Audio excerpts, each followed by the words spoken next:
You can incubate a lot of either negative things or positive things in sleep. This is getting too easy. Just sleeping sadhana. So coming awake to an alarm bell with a sudden start is not the best way to do your life. How many of you find that one day morning when you get up without any reason, you're just feeling ugly for no reason? If it is happening even at least 2-3 times a year, if it is, then you must do certain things before you go to bed. It's very, very important. Because unconsciously, you need to understand this, you can incubate a lot of either negative things or positive things in sleep. Either pleasantness or unpleasantness, you can incubate very effectively, uninterrupted in sleep. You can also incubate it in the day, but there are so many interruptions, it doesn't happen very efficiently. But if you have a tendency to go to bed in a certain way and you wake up in the morning really nasty for simply no reason, that means you're incubating things in the night very efficiently. Bad eggs. This is not just about psychological disturbances, it can cause major physiological problems over a period of time. It's important that you eliminate these things from your life. So, before you go to bed in the night, there are certain things that you need to take care of. It's best if you're eating meat and other kinds of meals, you eat at least 3 to 4 hours before you go to bed. The digestion is over. Before going to bed, drink a certain amount of water and go to bed. You will see it gets taken care of just like this. One simple thing can be just a shower. Always to shower before go to bed. It'll make a lot of difference. In this weather, maybe cold showers are difficult, so you go for lukewarm showers, don't go for hot showers in the night. Go for lukewarm showers, it makes you alert. So you will think, oh, I cannot sleep. It doesn't matter, you will sleep 15-20 minutes or half an hour later, but you will sleep better because it will take away certain things. When you shower, it is not just the dirt on the skin that you're taking away. Have you noticed, if you're very tense and anxious, whatever, just a shower, you came out and feels like almost the burden has been taken away from you? Have you not noticed this? So it's not just about washing the skin. A whole lot of things happen when water flows over your body. This shower is a very rudimentary buddhi shuddhi, because over 70% of your body is actually water. If you run water over it, a certain purification happens, which is beyond cleaning the skin. One more thing if you want to do, you just light an organic oil lamp, a cotton wick, some oil, anything. What do you use here? Normal cooking oil. Linseed oil, rice bran oil or sesame oil, what do you have? Olive oil, fine. Any organic oil with a cotton wick, just burn one little lamp somewhere in the room where you sleep. You will see these things will completely disappear. If you can bring in a chant or there are nightly practices, yogic practices, before you go to bed, sit on your bed and do this practice. Do you know, if you live for about 60 years, you're… on an average, most human beings are eating anywhere between 1100 to 1400 tons of food. So that means even what you think is my body is not this, it's changing every day. New input is happening and old things are going away. So 1400 tons, you don't carry that much of weight right now. So obviously, what you have as a body right now is just a transient amount of food and soil, isn't it? Hello? So what you think is mine also is not it is just all the time changing. Tonight before you go to bed, spend at least 12-15 minutes reminding yourself, you're neither this body nor this mind. Just lie down and just remind yourself, this body is not really you. It is mine right now for use, but it's not really me. Just… if you're not able to do it, just link it to your breath. Inhalation, I am not the body. Exhalation, I am not even the mind. Just lie down for 12 minutes and do it. Till the last moment, till you fall asleep. This is something you must notice.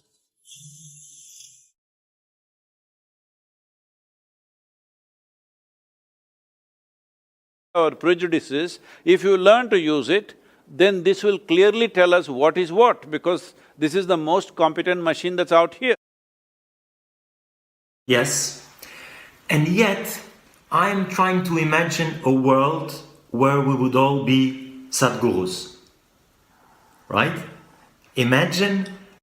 You're talking about a very competitive world for me. It's your word. So, I chose at one point in my life not to become neither a priest or a guru or a philosopher, but a scientist, and then to use that as a medical doctor.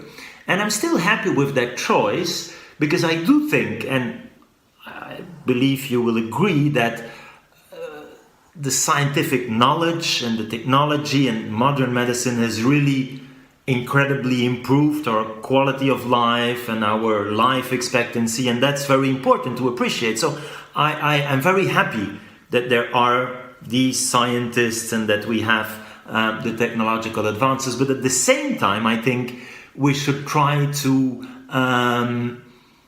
find some and reconnect to the spirituality or the pure experience, as you say. Would you agree with that, that it's this kind of balance? See, it is like this, if you take a motorcycle mechanic, he's very good with the motorcycles, let's say. But now you ask him to fix a computer, well, he can use his screwdriver and open the cover. Beyond that, he doesn't know a thing about it, all right? This is just like this. Objective sciences are like this. It is always 1 + 1 is 2. That's the only way objectivity can work.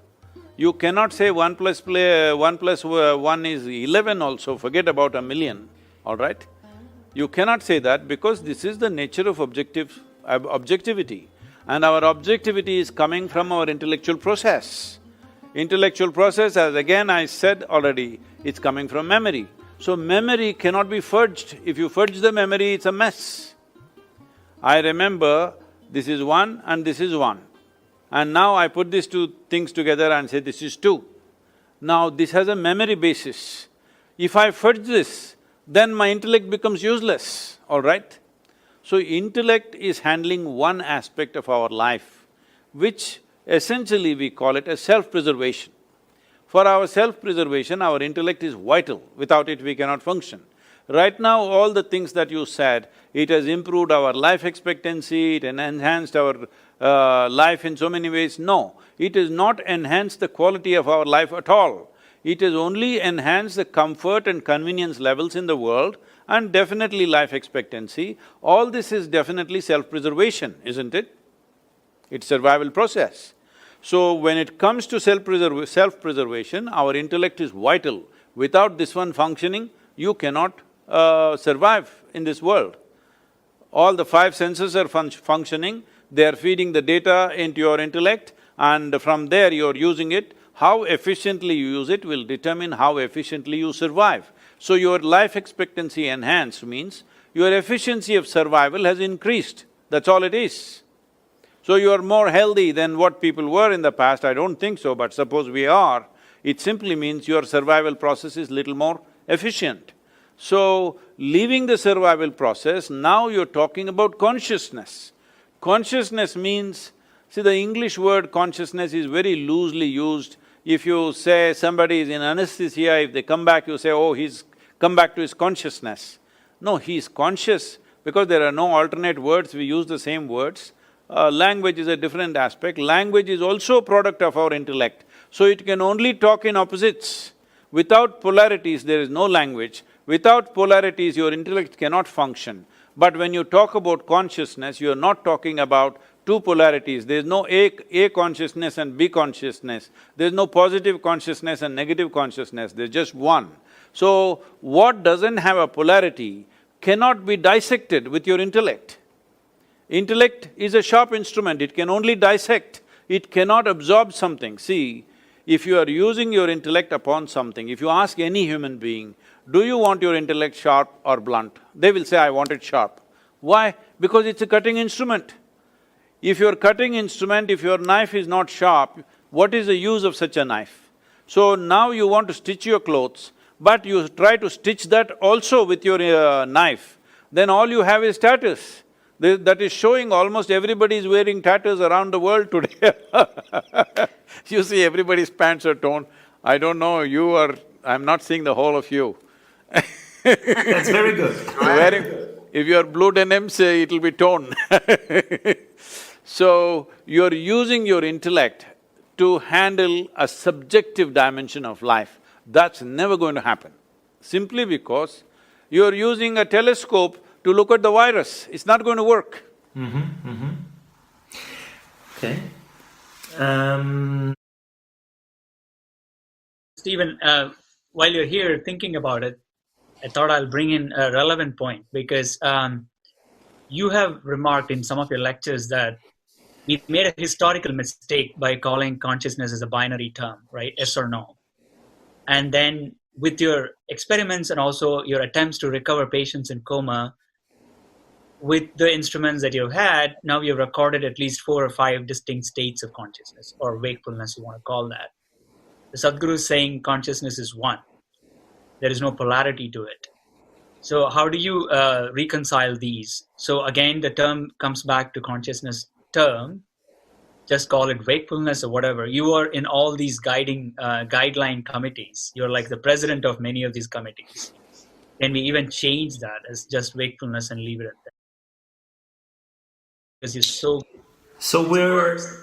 Thank you for that question, Bala. We are definitely struggling, and I think we have no definition of consciousness that we all agree upon. What we try to work on are somehow practical measures that, well, you and I as clinicians, when we say the patient is unconscious, what do we mean? What is the language we speak? And we will there reduce this complexity to, first of all, wakefulness, the first dimension, and that's what you see and what we all experience when we fall asleep. When you make them fall asleep during anesthesia, they somehow seem to lose awareness of their environment and then their self.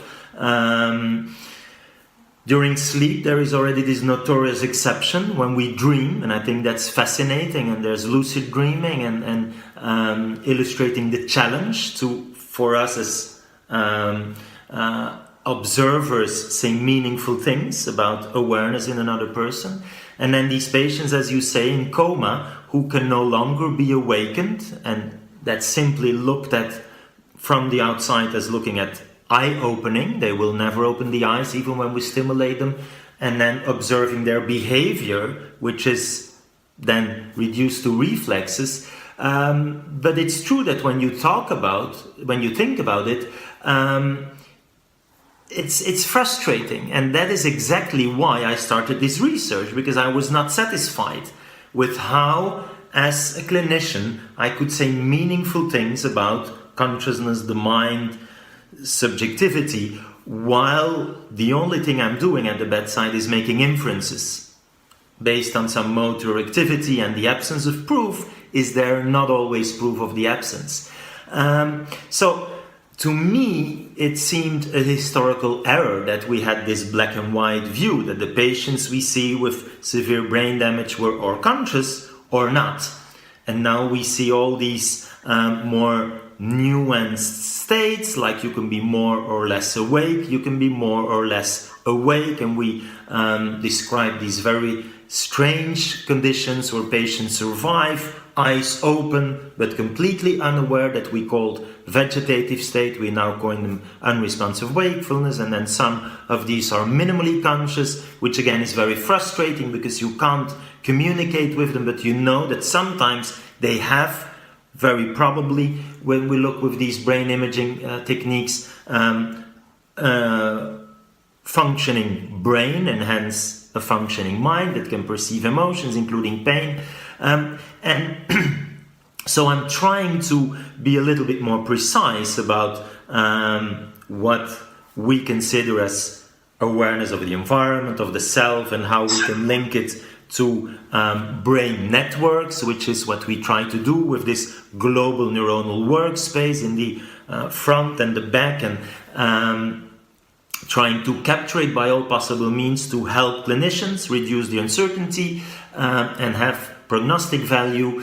But it's still a tremendous challenge to go from there, and they're still, I think, descriptive, and they have a big practical value, but I am not satisfied in terms of the explanatory power, because they're truly to explain how we're having this wonderful discussion, and I'm thinking that I know for sure some things in my mind now, but how this happens to me is still a big challenge. And as you know, we also listened to patients who had a coma, and we thought they were fully unconscious, but afterwards they tell us they had these wonderful experiences called near-death experiences. Very, very intense, very, very positive, often, but not always, seeing themselves from the outside, this notion of light.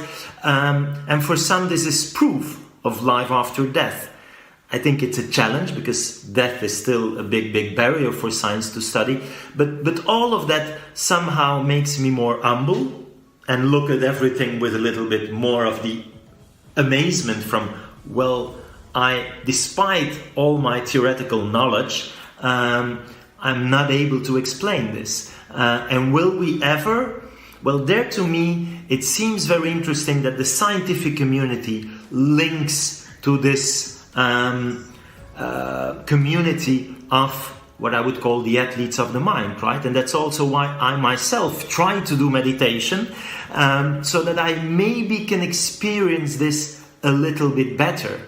And maybe we can compare it, Bala and Sadhguru, to my initial area of research was sleep and dreaming. And I dream a lot. And then to me it's easier to connect. But my supervisor at the time very rarely remembered his dreams. And so his approach was very different. And so imagine that I would have no dream, never. How could I, even with the best possible theoretical knowledge, understand dreams? It's, I think, important that we have the experience and the memory, as Sadhguru said, to really get to an understanding. Or imagine I would be a scientist looking at color vision, but me myself would only see in black and white. So even the most perfect understanding of color from a theoretical perspective in this colorblind scientist, wouldn't it be different the day I would truly see in color? So that's the kind of frustration I have when talking with big experts who have, I don't know how many 10,000s of hours of meditation, and I know you're a very expert meditation yourself, and I'm just this little athlete, right? Trying to understand what you mean when you're talking about all these different states and nuances. And so you're right, I see consciousness not even less black or white or on this gray scale, but rather all the colors of the rainbow. And it's so multidimensional that it's very difficult for us to collapse it, to reduce it, and to grasp the holiness of the experience. If I can say something, can I? Sure, sir, please. See, Stephen, as we sit here, this is my body, that is your body, distinctly established. Right now, it is 100% like this. I don't know what you're drinking, I can't see, but whatever you're drinking, what's in the cup is not you. The moment you drink it, after some time it becomes you. This is happening right now. So, though what you think is your body and what I think is my body is just a piece of this planet, right now it is distinctly clear, this is my body, that is your body, 100%. This is my mind and that is your mind, these are my emotions and those are your emotions, these are my experiences, those are your experiences. but there is no such thing as my consciousness and your consciousness. This is a living consciousness. We blew our own bubble. I'm sure you have that little wonderful boy who came on the screen, I'm sure he's blowing soap bubbles at you sometime. So, if you blow a soap bubble, this is my bubble, that's your bubble. Poop, it went. Then there is no such thing as my bubble and your bubble, there is no such thing as my air and your air. Consciousness is just like this. Right now you have blown your bubble, I have blown my bubble. This is me, that is you. But when this goes poop, there is no such thing as my consciousness and your consciousness. It is just that we are holding a certain amount of, if you want to call it as consciousness, I would prefer to call it as life, because the word consciousness, as you are speaking, I'm seeing that even last time when we spoke to all Bala's friends, what I see is wakefulness and consciousness, there is no clear distinction in medical terminology. See, everything that you do with your anesthesia has nothing to do with consciousness. It has something to do with body and various functions of the body. You're shutting down certain aspects of the bodily functions. One of them is transmission of pain, which is the main interest when somebody is going to surgery. You don't want to stop their heart, you don't want to stop their brain, you would like to see the transmission of pain stops. Whatever is being cut, whatever damage or fixing is happening, whatever parts of the body may be being removed, what is not vital may be being pulled out, all that is happening. Only transmission of pain is not happening. This has got nothing to do with losing consciousness and gaining consciousness, there's no such thing. So we're using the word wakefulness and consciousness in a little different way. And not only that, especially not just in medical terminology, generally in English language, there is no distinction between somebody is unconscious and he became conscious and consciousness as a larger possibility. So, my body, my intelligence, my mind, my memory, your memory, my experiences, your experience, all different. But there is no such thing as my consciousness and your consciousness. It is just that it is only the human creature on this planet who has the neurological capability and sophistication of mechanism that if they allow it, they can access this dimension of consciousness. No other creature is really capable of accessing it. This doesn't mean there is no consciousness in them. Without that, the life process wouldn't happen. There is consciousness even where there is no body, all right? Only thing is, you need a certain sophisticated instrument to access that, which is the human mechanism. This is why we consider being human is a great privilege, because you have access to dimensions beyond your physical boundaries. That is the fundamental significance of being human. So, let us not misunderstand the instrument and what we see. If you take a telescope and see, you saw another galaxy, but the galaxy is not produced by the telescope. The galaxy is there. The telescope only gave you an access. Similarly, your body, your brain, whatever, I don't want to identify different things, from your hair to your toes, everything is body as far as I'm concerned, including your brain. It is just another dimension of the body. So this body, if we keep it in a certain way, if we do not contaminate it with too many ideas, philosophies, identities, if you keep it in a certain level of openness, this will become an access point to what we are referring to as consciousness or the basis of the life that we are, in a way. So somebody can call it consciousness, somebody can call it a being, somebody says this is God. Well, we can use as much vocabulary as you want. Essentially, we are trying to put a meaning on something which cannot be defined, which has no meaning. Meaning is a consequence of human psychological process. Psychological process is a consequence of accumulated memory. So you cannot slap one meaning from your mind upon a limitless possibility which is the very basis of our existence. So this is what is the fundamental mistake, that we are trying to take a piece of our psychological process and trying to understand what is consciousness. Consciousness is not something that you can understand. Understand means there must be a meaning. There is no meaning to it, there is no meaning to the existence, it's just a tremendous phenomena. but you can experience it. You have the necessary instruments to experience it, not the instruments in your lab. You as a person, you have the necessary instrument to experience this. Will you allow it or not, is the only question. As I said in the beginning, it all depends on how you're identified. If your identifications are limited, you have lost the ability to experience it. If your identity is, not identified with anything, you kept yourself loose like that, then there is a possibility of experiencing it. A whole lot of people under drug-induced conditions, they are claiming they experience many things. I'm not questioning that at all, it's very much possible, because one thing that I have seen happening to people under the influence of alcohol or drug is, they've lost their sense of identity. What they think they are usually is not there in them, they've become little boundaryless. Because of that, they might have accessed a certain dimension, but will that make them competent to access it whenever they want? No, 100% not. In fact, they may lose their faculties because they forced it upon, chemically forced something to happen, so that may damage the instrument for good and you may not be able to experience anything beyond a certain point. Can I ask you two questions? Yes, sir.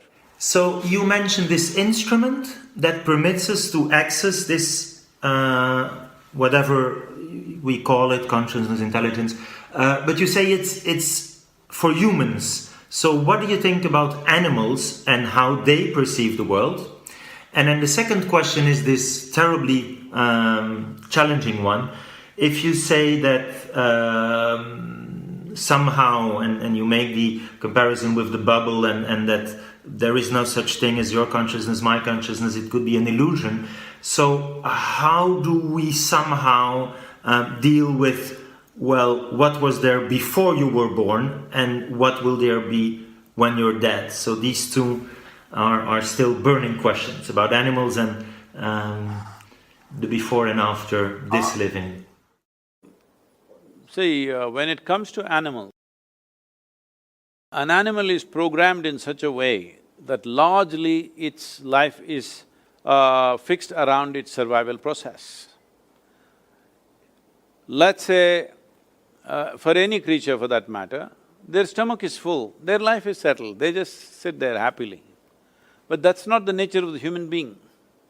Stomach is empty, only one problem, stomach is full, 100 problems. This is the nature of the human being. Because survival is not the end game for us. Only when survival is taken care of, what is human kicks in. Till then, we are also just one more creature. When we are absolutely hungry and survival is in question, we are like any other creature. Human beings fight like any other creatures when survival is in question. Only when those things are taken care of, other dimensions of being human become a possibility. So survival is not the end game for us, it is the beginning for us. It is the A of life. But for all other creatures, survival is the end game for us. But even among them, certain creatures are far more capable of accessing or at least being sensitive. I wouldn't say accessing, they're little more sensitive to consciousness. Wherever there is consciousness, certain creatures behave in a certain way. In India, in the yogic culture, in the Indian mysticism, everywhere you see there will be a cobra, always. Simply because we have always seen wherever there is a little bit of, access to consciousness, these creatures somehow sense it and they arrive. What makes them sense it? One thing I'm guessing, this is not a certain science for me, I'm just guessing because they're stone deaf. I think they're super alert and in some other sense, they're very, very alert. This is a fact, this has been checked by a few people. See, for example, a cobra in southern India, it has no ears at all, no hearing mechanism, so it has got the whole body to the ground and literally ear to the ground, So, if there is going to be an earthquake in California, which is literally 12 hours away, that means almost on the opposite side of the planet, if there's going to be an earthquake in the next 2 days or 3 days, this cobra will start behaving in a certain way. If you observe it carefully, if you have mastered that observation sufficiently, you can clearly tell that there is going to be an earthquake in approximately this kind of latitude. There are people who can do that. By simply observing the serpent, how it behaves, they say, there is going to be this kind of movement in some part of the planet. So, because any littlest, even the minutest vibrations in the planet, it is able to sense. So, because of this, it has a certain awareness or rather sensitivity to certain vibrations. Probably when somebody accesses what we are referring to as consciousness, the other vibrations which are normally everybody's throwing out on a day-to-day basis, their physical stuff, their psychological stuff, probably that becomes minimal. Lack of that reverberation is something that a cobra senses. If you become very meditative, well, it won't happen in Belgium because there are no cobras there, but if you are in India, if you become very meditative, you sit in a forest and become meditative, cobras will gather in front of you. They will come and sit there as if they're waiting for you. This is my personal experience any number of times, and this will be vouched for by any number of yogis in the tradition always, because they're able to sense that lack of vibration in the person. When the vibrations become very minimal or very fine, somehow they're drawn to that. I feel, for a variety of reasons, because in my experience, I don't want to go into the detail now, but in my experience, all venomous creatures, those which create venom in their system, all of them are able to sense this. Probably, I'm just doing guesswork here, it's just guesswork. Some creature generates venom within itself as an evolutionary process, probably because in some way his physical features and things are such that without a deadly venom, he wouldn't have survived. He is constantly threatened. So, because he's feeling so threatened, it's also true in human beings. Those who are feeling always threatened, they will carry a lot of venom within themselves. So looking at human behavior, I'm just guessing, maybe in the evolutionary process, because they don't have limbs, let us say the snakes don't have limbs, they don't have the same capabilities that other creatures have, so they might have developed venom over a period of time, because otherwise they wouldn't have survived, otherwise they wouldn't have got food to eat, everything around them moves faster, but still they manage to hunt and live only because of the venom that they carry. All venomous creatures, I've noticed this with bees, the honeybees, the way they behave around me, many times I've noticed is very strange. In the beginning when it happened, I couldn't believe how these insects seem to be sensing something which nobody else, human beings don't know most of the time, but they're able to see it. I've generally noticed this with all venomous creatures, because to generate that venom, there is some special process going on within them. From what I hear from other scientists and people who are working in the field, they are saying venom is one of the most complex proteins that are produced on the planet, and today for various neurological ailments, the experiments are going on how venom could be a solution in the future, because in my personal experience, consuming venom has done miracles to me in terms of rejuvenating my body and doing things with myself in so many different ways. If you are… I don't know if you and Bala are not aware of this, there are certain type of yogis who always carry these mountain scorpions which are almost like 9 inches long in a box. Once in a way, they will decide when, they will take a sting from the scorpion, your whole neurological system will jangle, it'll go for 24 hours to 48 hours. It won't let you sleep, it will just keep you up, and between pain and pleasure, there is very little distinction. Once the neurological system gets tangled, like jangled in a certain way, you can make it into pain, you can make it into pleasure consciously. So they will cry, they will laugh, they will cry, they will laugh, they will go through this for whole 24 to 48 hours, because they are using the venom to just shake up the whole neurological system. So having said that, somewhere certain creatures have little more access to these things. They may not have access to consciousness, but where there is access to consciousness, they're able to sense that. In my understanding, or I would rather say my presumption, is that they're able to mark out those creatures or those bodies who are least amount of reverberations in them. Where there is least amount of reverberation is like a little bit of a vacuum for them, so they are drawn towards that, and at the same time they will not harm that, that kind of reverberation because they feel very passive. Like, I don't know, right now in the video as I was watching it, there is a video where I'm holding a king cobra, not by the head, but in the body. It is not a pet cobra or something. We've just caught it 2-3 days before that is being filmed there.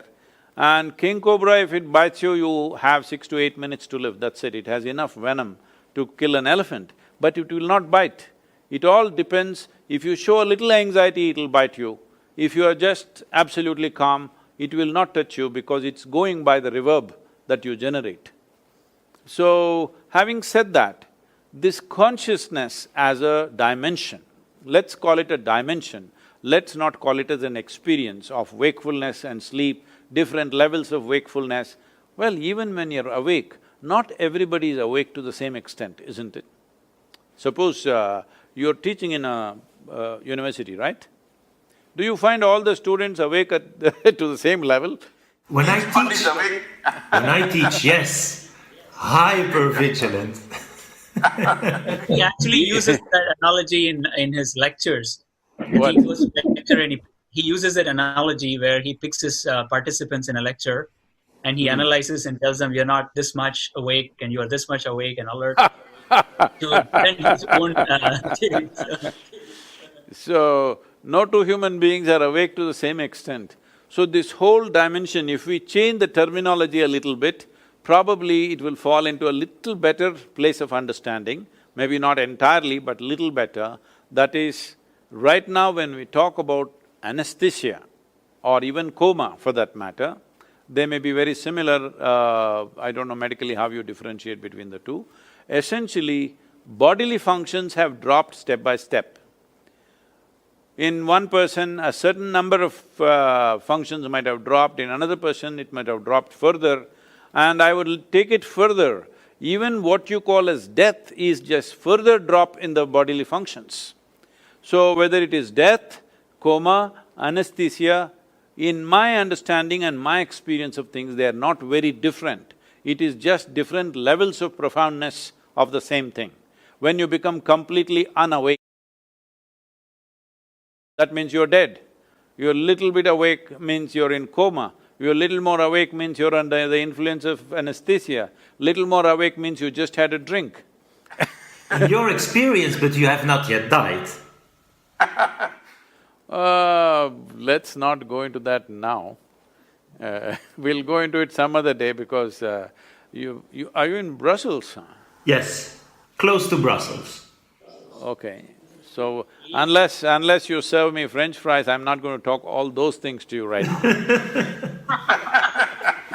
I will offer you French fries and Belgian chocolate. Well, about when you said before being born and after the death process has happened,